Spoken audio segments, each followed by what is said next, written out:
Hi viewers, எல்லோருக்கும் வணக்கம். நான் உங்கள் ரகுநாத் பேசுகிறேன். தினம் ஒரு தகவலில் இன்றைய தகவல் என்னென்னு பார்த்தீங்கன்னா,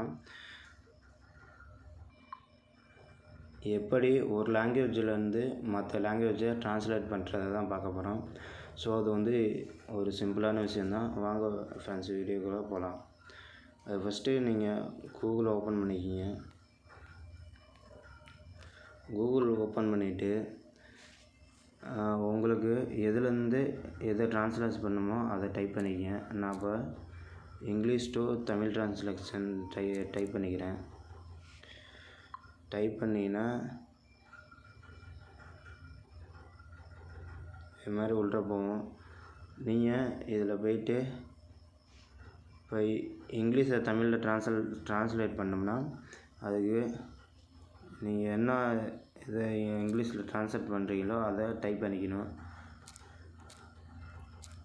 நான் ஒரு இதை டைப் பண்ணுற பாருங்க, அது வரும்.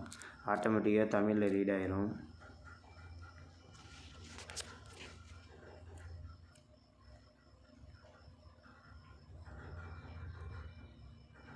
வந்துருச்சு பாருங்கள். ஐ எம் ரகுநாத்னா நான் ரகுநாத்னு வந்துருச்சு.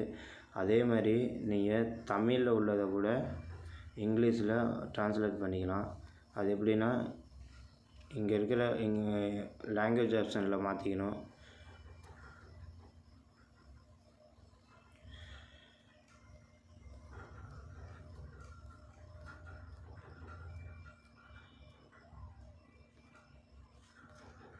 இப்போ இங்கே நான் தமிழ் கொடுத்துட்டேன். இந்த சைடு இங்கிலீஷ் கொடுத்துடணும். இங்கிலீஷ் கொடுத்துட்டு இப்போ என்னென்னா, நீங்கள் என்ன தமிழ் டைப் பண்ணீங்களோ அது இங்கிலீஷில் வரும். நான் ரகுநாத்.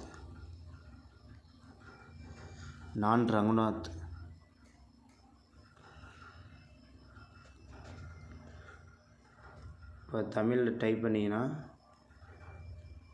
அது ஆட்டோமேட்டிக்காக ட்ரான்ஸ்லேட் ஆகிரும்.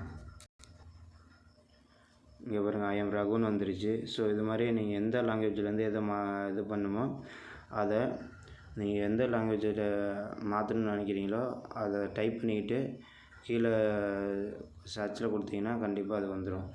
ஸோ இந்த வீடியோ முடிஞ்சுது. வீடியோ பிடிச்சிருந்தால் லைக் பண்ணுங்கள், ஷேர் பண்ணுங்கள், மறக்காமல் என்னோட சேனலை சப்ஸ்கிரைப் பண்ணுங்கள். அடுத்த ஒரு வீடியோவில் சந்திப்போம். நன்றி, வணக்கம்.